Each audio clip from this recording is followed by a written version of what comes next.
So one and just valuable thing that you were sharing on stage, and I'll kind of read a quote from the book, but just to set the stage is, so many of the advisors we work with now are advising people in multiple generations. It used to be maybe kind of greatest baby boomer. Now we're getting into Gen X, so they may be advising people through 3 different generations. And one of the things you quote a study in your book that says it was a couple economists that found that our findings suggest that individual investors' willingness to bear risk depends more on their personal history than anything else.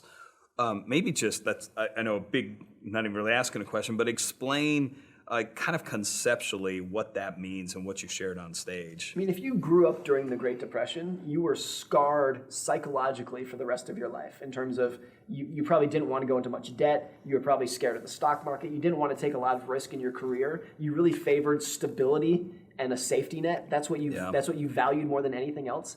And someone like myself or you, we can learn about the Great Depression. We can read about it. We can try to empathize.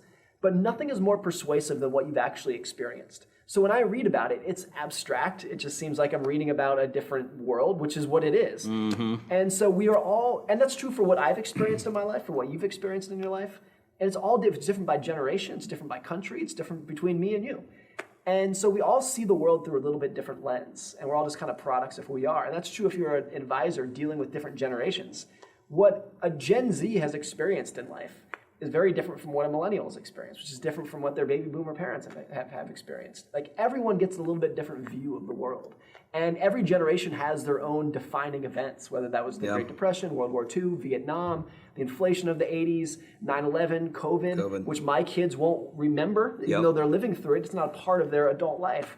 And so every group has a different view of how the world works.